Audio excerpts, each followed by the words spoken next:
Hello everyone, delonewolf here, and for today I'm very happy that I can bring you guys another update on live events in EVE Online. So you may or may not have read in the news on the EVE Online website about some of the developments concerning the storyline. First of all, I think I should start with late last year, where there was an assassination attempt on Tybus Heth, who is the head of the Caldari state. So the assassination attempt was not successful, but we do know that Heth was at least wounded in the event, and as far as I know, we have no real leads on who is behind the attempt. Then in the last few days there was news that Caldari forces has been deployed throughout Caldari space, and persistent rumors popped up about combat on several temperate planets and even orbital bombardments being used by the Caldari forces against their own people, or at least on their own planets. And then yesterday intelligence started trickling in about some Guristas activity in the Kala constellation. Several groups acted on this intel. There was at least an F-Court fleet and then a Caldari loyalist fleet that found themselves roaming around the Kala constellation, and in the end ended up grouping around Vellaine planet 3, so in the Vellaine system. It turns out that a group of mercenaries there from the Caldari corporation called Intara Direct Action claim to have been under attack by Caldari provists. These provists are basically Tybus Heth's personal militia, and they also claim to have been bombarded by Caldari Navy from orbit, and they were asking for evacuation.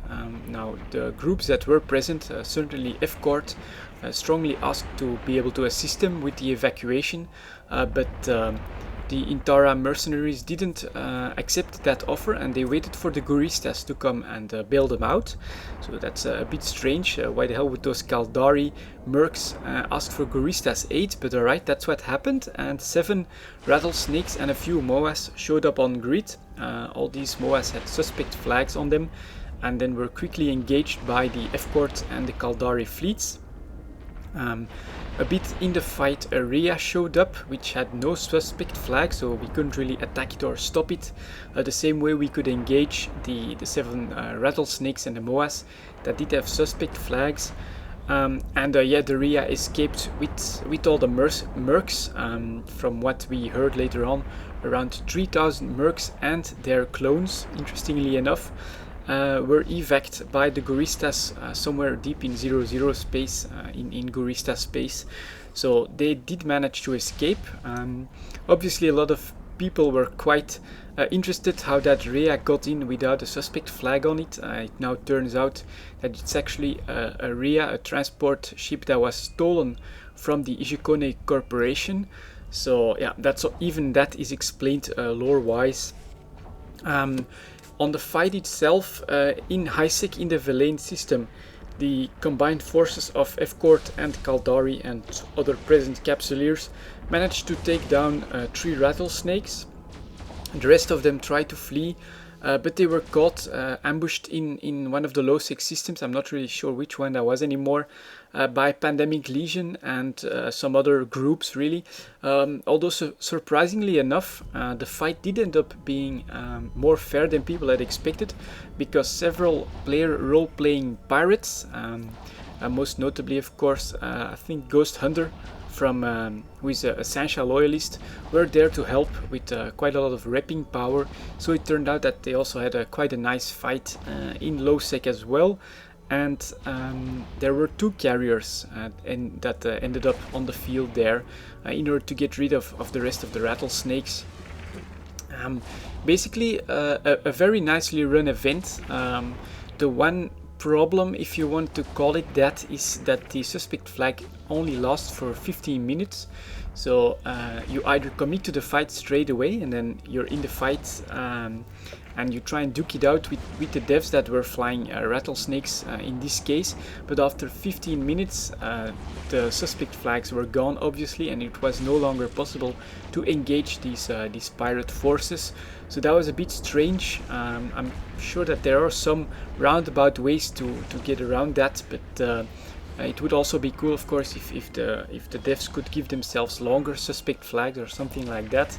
That was maybe the one drawback. In the end, you had I think it was one rattlesnake fighting with just 1 or 2 drakes, and then 15 other capsuleer ships that were just floating around and really had no reason or no opportunity to join in the event anymore. So that's of course one of the consequences of the new flagging system that is now being used for the first time in a live event. Is the flags have a limited duration, so you do really have to be ready and commit once a live event pops up. Story-wise, not that much happened, although of course it's a bit strange that the Caldari are now fighting and bombing on their own temperate planets so much. This could be some sort of civil war is being conjectured mostly. Although some rumors as well concerning some rogue drone stuff, although I do think that's mostly coming from the trailer, where you could see in the Dust 514 video that rogue drones are going to be a part of PvE in Dust 514. But yeah, we don't know that much. But at the end of this event, of course, the Guristas did manage to take off with around 3,000 Dust mercs. So that's going to be pretty interesting to see how all of that follows up, and maybe something to consider. Maybe F-Court or some other groups that are very active in live events should consider starting to recruit some Dust mercs, just in case there is going to be some sort of crossover between EVE Online and Dust 514, where both of them can join live events at the same time. Anyways, there you go guys, quick update on yesterday's live event, and I'll see you all next time.